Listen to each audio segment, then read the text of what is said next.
Psaume 50. Pitié pour moi, mon Dieu, dans ton amour. Selon ta grande miséricorde, efface mon péché. Lave-moi tout entier de ma faute, purifie-moi de mon offense. Crée en moi un cœur pur, ô mon Dieu, renouvelle et raffermis au fond de moi mon esprit. Ne me chasse pas loin de ta face, ne me reprends pas ton Esprit Saint. Rends-moi la joie d'être sauvé, que l'Esprit généreux me soutienne. Aux pécheurs, j'enseignerai tes chemins. Vers toi reviendront les égarés. La dernière phrase de Jérémie, dans la première lecture de ce dimanche, était « Je pardonnerai leurs fautes, je ne me rappellerai plus leurs péchés ». Cette promesse-là, le peuple d'Israël l'a bien entendue. Et sa réponse, c'est ce magnifique psaume 50, dont nous ne lisons malheureusement que quelques versets aujourd'hui, mais ils sont déjà très riches. Celui qui parle ici, qui dit « Pitié pour moi, mon Dieu, efface mon péché », c'est le peuple juif au temple de Jérusalem, après l'exil à Babylone. Ce psaume a été composé pour être chanté dans des célébrations pénitentielles. Parce qu'il est écrit à la première personne du singulier, on pourrait croire que c'est un individu, un pécheur qui parle. « Pitié pour moi, mon Dieu, dans ton amour, selon ta grande miséricorde, efface mon péché. » Mais ce « moi » est collectif. C'est en réalité le peuple d'Israël tout entier. Ce peuple qui a connu l'horreur de la défaite, la destruction du temple de Jérusalem, et qui, en exil, a eu tout loisir de méditer sur son histoire, l'alliance sans cesse proposée par Dieu et les infidélités répétées du peuple.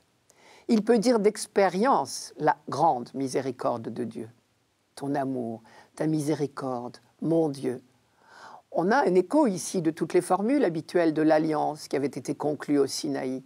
C'est là que Dieu lui-même s'est révélé à Moïse comme, je cite, « le Seigneur, Dieu est miséricordieux et bienveillant, lent à la colère, plein de fidélité et de loyauté, qui reste fidèle à des milliers de générations. » C'est là aussi que Dieu s'est engagé à accompagner son peuple tout au long de son histoire. « Je marcherai au milieu de vous, je serai votre Dieu et vous serez mon peuple », c'est une formule du Lévitique. Et puisque Dieu est fidèle, on finira par en déduire qu'il ne peut que pardonner inlassablement à son peuple.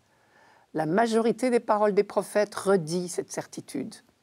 Par exemple, une phrase soufflée par Dieu à Isaïe. « J'ai effacé comme un nuage tes révoltes, comme une nuée tes fautes. Reviens à moi, car je t'ai racheté. » Isaïe chapitre 44, verset 22. Quand les prophètes parlent du péché d'Israël, ne nous trompons pas. Il s'agit d'abord de l'unique péché qui est la source de tous les autres, l'idolâtrie, ce que les prophètes appellent l'adultère d'Israël.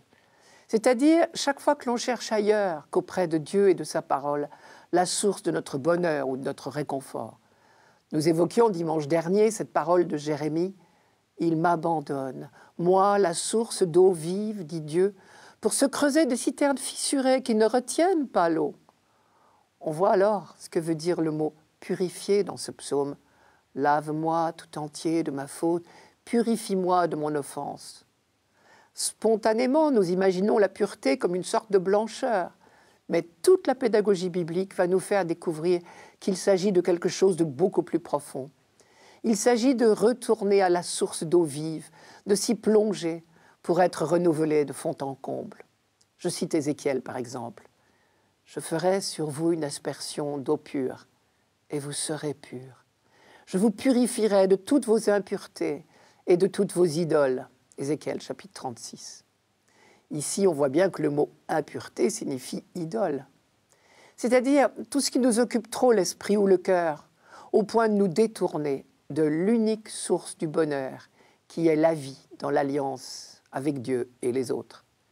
Il nous faut apprendre à croire que Dieu ne déplore nos fautes que parce qu'elles font notre malheur et celui des autres.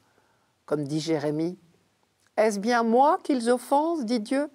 N'est-ce pas plutôt eux-mêmes » Mais pour que nous ne fassions plus notre propre malheur, il faut que Dieu nous transforme. Il faut que lui-même renouvelle encore et encore l'alliance à laquelle nous avons tant de mal à être fidèles. Et c'est exactement ce qu'on demande à Dieu dans ce psaume. On lui demande d'agir lui-même. « efface mon péché, lave-moi, purifie-moi, crée en moi un cœur pur, renouvelle et raffermis mon esprit, rends-moi la joie d'être sauvé. Le croyant reconnaît que seule l'œuvre de Dieu peut accomplir ce renouvellement du cœur de l'homme. On entend résonner ici l'écho de la superbe annonce de Jérémie dans notre première lecture.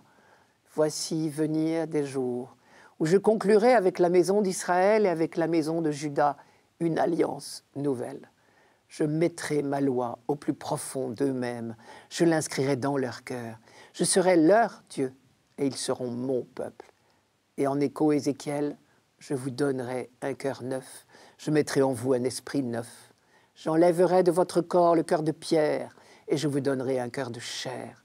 Je mettrai en vous mon propre esprit. » Et alors, comme dit Jérémie dans cette même promesse de l'Alliance nouvelle, tous, des plus petits jusqu'aux plus grands, connaîtront Dieu tel qu'il est, c'est-à-dire le Dieu d'amour et de miséricorde. Et alors ils déborderont de joie et de reconnaissance. Et c'est ce que dit le dernier verset de ce psaume. « Aux pécheurs, j'enseignerai tes chemins, vers toi reviendront les égarés. » La découverte du vrai visage de Dieu rend inévitablement missionnaire.